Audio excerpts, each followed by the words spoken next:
back to FNF, Megan Iota got back to the head of the table in District 5 3A, similar to the way they did back in 2018. That's right, Jamarcus. The Bulldogs swept the league, and that gave them a home playoff. Now, one of the biggest pieces to the puzzle is back on the roster, and that's quarterback Payne Renfro.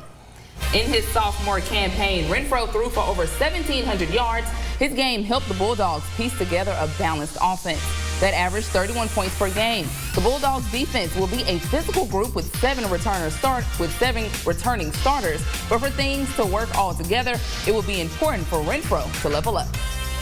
He had a terrific sophomore year. Took some shots, got right back up, didn't miss a beat. Became a terrific leader in the huddle and helped guide a prolific offense, I thought, who was very balanced. We had almost 3,000 yards rushing. We had almost 2,000 yards passing. You know, he ran our offense the way anybody would want their offense to be run, to be honest with you. Now, Iota beat Church Point to clinch the district. The Bears will look to get their lick back with defensive coordinator Rob Poole now at the helm.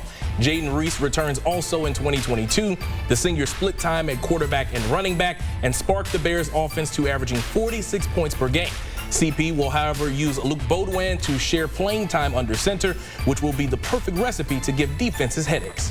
Jaden Reese is back at quarterback. We'll use him for some gun run and some stuff like that, but he'll play a little bit of running back. And Luke Baudouin's a sophomore, so he'll play some quality snaps too. So we'll use both those guys on the field at the same time a lot of times. He's just a man amongst boys, really and truly. I have some buddies out in Iota, and they said whenever they played him, it's like trying to tackle in a moving tree.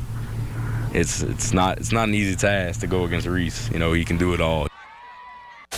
Now, the Bears' Week 10 showdown with the Bulldogs proved to be a shootout, and they'll likely battle again at the Crown. But don't sleep on Northwest. The Raiders are switching to the spread to rejuvenate their offense. Port Barry, Ville Platte, and Pine Prairie all have new leadership, so they'll be looking to establish their culture.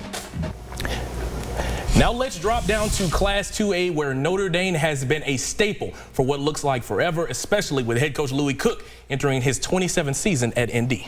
And for more on the Pioneers, our newest member of the sports team, Elijah Nixon, joins us in studio. And Elijah, you now have the floor. Welcome. Thank you guys for that warm welcome. When it comes to Notre Dame, they may have only 4 starters back, but there are a number of guys that got a valuable playing time in 2022, including at quarterback.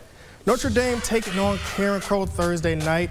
After a touchdown from Bears, Chance Babineau, Pioneer quarterback Jackson Link tells Babineau, "Hold my cream soda," as he gets in for the score. Notre Dame knocks it in at 7. Link started in 5 games last season following Aiden Mouton's injury. He'll be one of the only 4 starters returning for the Pioneers, but that's just on paper.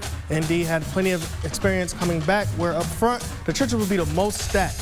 Notre Dame has been soured by St. Charles Catholic 3 straight seasons, but they hope to in 2023 they can redeem themselves, getting back beyond the semifinals. It just makes us hungrier every year. I mean, we lost to the same team all 3 years, so it just makes us even more hungry. The guys on this team weren't on the sideline for any of those Notre Dame games in the Dome, but they were in the stands. You know, and now they've been on the sideline for 3 years in a row. To see that dream end a week early of getting a chance to play for the championship. So if that doesn't motivate you, I don't know what does. Priority number 1 for the Pioneers will be winning District 5A, 5-2A again.